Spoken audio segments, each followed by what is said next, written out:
This is the Ember Lit stainless stove. They do have a titanium version of this, but it's pretty much the same. This comes with a case, instructions on the case because you're going to need it. It does require a little bit of a learning curve. It is made in the US. This would be the front of the stove, so this would be your learning curve part. So you would always assemble all the other pieces. They have a slip lock system. You can tell I've used this one several times. Just did this backwards here.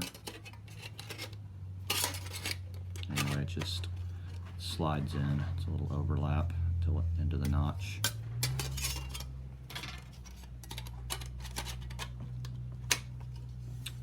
And then of course, there's a basin. I like to put this side up. It allows the ash and stuff to roll off a little easier, and of course the 3 notches go toward these pieces. If you're in a hurry though, this is not a, you're in a situation where you gotta cook and be done with it because you gotta, start a hike the next day. This is probably not the greatest thing. It's sturdy, don't get me wrong, but as you can see, the learning curve is always kicking my butt. You have to make sure it's all lined up, and then anyway, that's what it looks like standing up. And of course it has these 2 cross pieces that are your grate that interlock and set flush with one another if you get them right.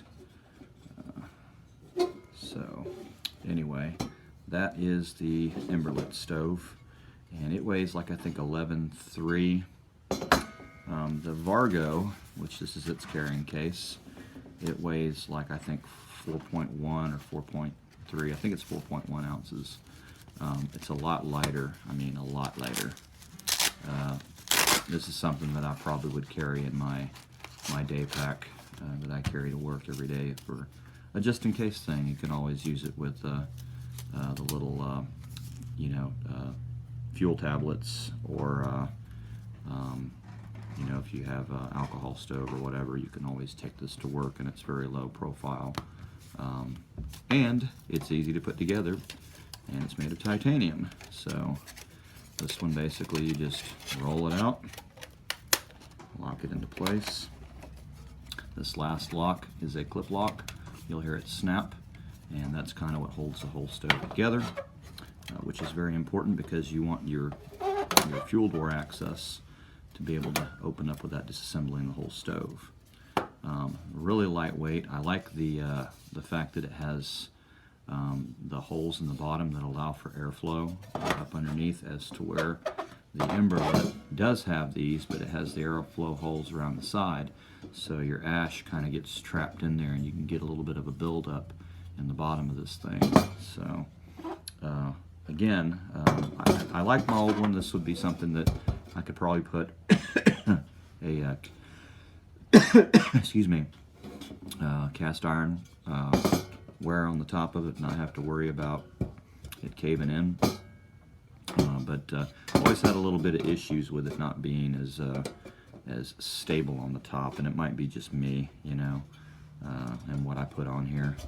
But all in all, it's served fairly good, but it's a little big compared to what I need. This one I know will house the alcohol stove, and or one of those fuel gel, like you use in cooking food service. And then of course, if you want to take it apart, all you got to do is just press that clip down on the bottom, and then you can start pulling your pieces apart, and it collapses right back on top of itself, and it's ready to go. So really easy takedown time. Of course, this stove was not cheap. I think I paid more for it than I did my Ember Lit. But again, I'm looking for the weight. It's very important to me, especially if I go long distance hiking or overnight hiking. I want that portability, that really lightweight portability. I don't want to feel like I'm carrying all the extra weight. Anyway, hope this helped.